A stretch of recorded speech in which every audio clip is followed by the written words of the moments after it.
À la veille d'un quatrième hiver de guerre, l'Ukraine affronte la poursuite des frappes russes contre ses infrastructures énergétiques et la progression meurtrière de l'armée russe dans le Donbass. Des opérations militaires qui s'accompagnent chaque fois de crimes contre les civils et de violations massives des droits humains. Bonjour Alexandra Mavitchouk. Vous êtes avocate et directrice du Centre pour les libertés civiles en Ukraine, une ONG qui a été récompensée en 2022 du prix Nobel de la paix. Votre organisation a recensé plus de 90 000 cas de crimes de guerre depuis le début du conflit. Comment travaillez-vous concrètement pour documenter ces crimes ? Je suis ravie d'être à Paris à l'invitation de la cité universitaire pour parler de notre travail. Lorsque la guerre à grande échelle a commencé, nous avons réuni les efforts de dizaines d'organisations pour couvrir tout le pays, pour que les professionnels de documentation puissent travailler localement. Nous fixons tous les épisodes et dans notre base de données, nous avons plus de 10 000 dossiers. Avec 14 000 civils tués d'après les derniers décomptes, dont environ 730 enfants dans la guerre, que sait-on par ailleurs du sort des civils dans les territoires occupés ? Nous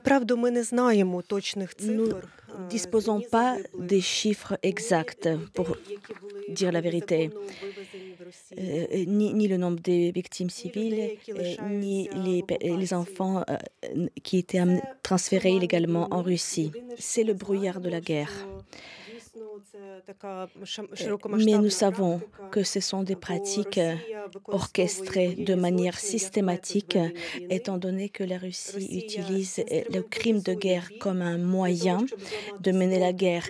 Pour casser la résistance ukrainienne, la Russie utilise le crime de guerre comme moyen de persécution. Bon, avec une question aussi d'endoctrinement idéologique des enfants.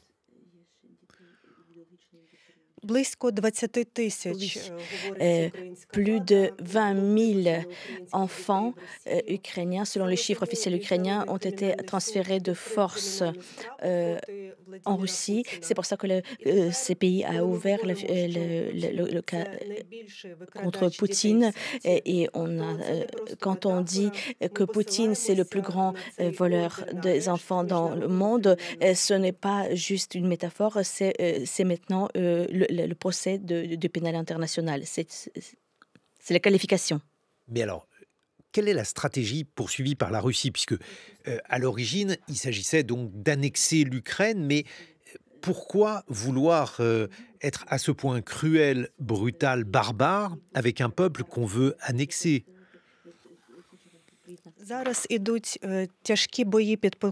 Actuellement, il y a des combats de très grande intensité près de Pokrovsk.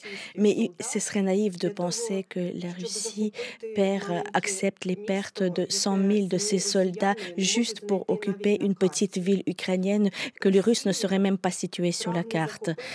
La volonté de la Russie, c'est de plier l'Ukraine et d'en prendre possession. Pour elle, l'Ukraine, c'est juste un pont vers l'Europe. La logique de Poutine est historique. Il rêve de laisser un héritage dans l'histoire et il veut restaurer l'Empire. Et c'est pour ça que il faut que les Européens sachent qu'ils sont en sécurité seulement tant que les Ukrainiens tiennent ce rempart et tant qu'ils font ce rempart pour que l'armée de Poutine avance pour attaquer un autre pays européen. Justement, vous venez de parler de Pokrovsk, une ville d'Ukraine où se livrent des combats importants. Le journal La Croix, aujourd'hui, dit que l'Ukraine a des difficultés à mobiliser suffisamment de soldats, notamment à Pokrovsk, face aux masses importantes déployées par Moscou. Qu'en est-il, selon vous, sur le terrain et sur les différents champs de bataille, Alexandra Mavitchouk ? Je ne suis pas un expert militaire, Donc, je ne peux pas vous apporter un éclairage spécifique sur ces sujets, mais en tout cas, je peux dire que la Russie utilise ses soldats comme la chair à canon. Il y a 140 millions en Russie et on considère que la ressource la moins chère dans ce pays, c'est les humains. En parallèle, euh, la Russie vise à détruire systématiquement le système énergétique de l'Ukraine. Aujourd'hui, ici, je suis dans ce studio bien éclairé à Paris et hier, dans ma ville natale, Kiev, comme me disent mes parents et mes proches et mes amis, il y avait sur 24 heures, il n'y avait qu'une heure d'électricité. C'est un défi énorme parce qu'il s'agit de survivre dans ces conditions et traverser l'hiver. Et c'est pour ça que la CPI a ouvert et qualifié cette situation de crime contre l'humanité. Parce que vraiment, c'est très difficile de traverser l'hiver sans l'électricité, sans le chaleur, sans savoir droit aux besoins les plus élémentaires.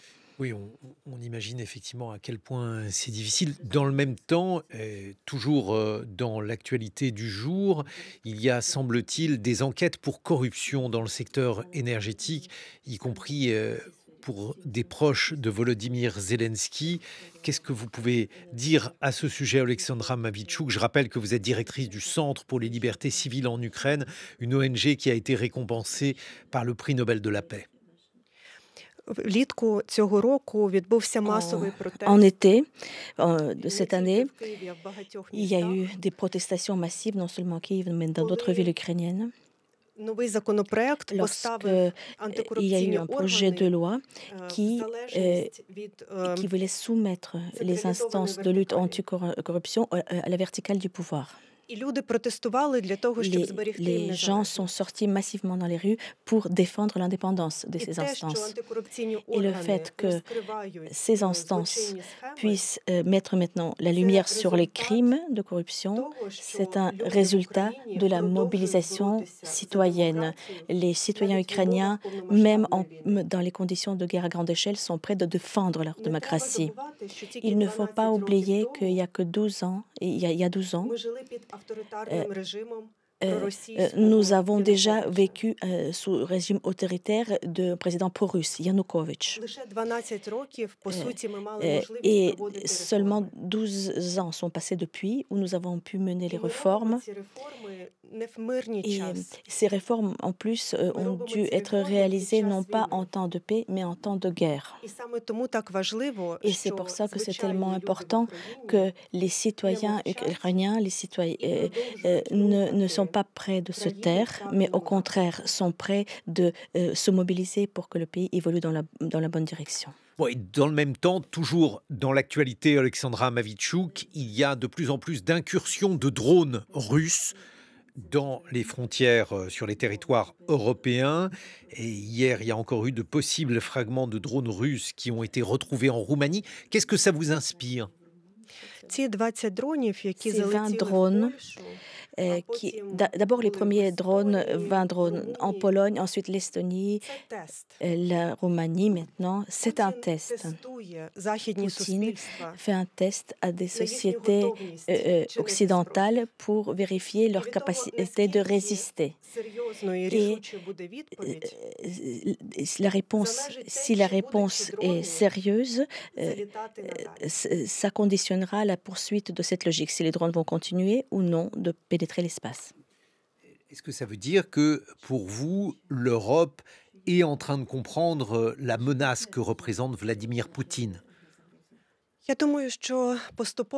pense que progressivement, il y a cette prise de conscience que ce n'est pas seulement la guerre entre deux pays, mais que c'est la guerre des deux systèmes, l'autoritarisme et la démocratie. Et progressivement, je vois que, par exemple, sur le cas de la France, les gens ici commencent à prendre cette conscience. La Russie, c'est un empire et l'empire a toujours un centre, mais elle n'a pas de frontières. Ça veut dire que l'objectif final de l'empire, c'est toujours de s'étendre. Quelles sont les pressions qu'aujourd'hui l'Europe, les Français pourraient faire sur la Russie, sur le pouvoir russe? En réalité, il faut faire beaucoup de choses. Et je peux vous donner un simple exemple. Il y a plus de 300 millions des actifs gelés russes.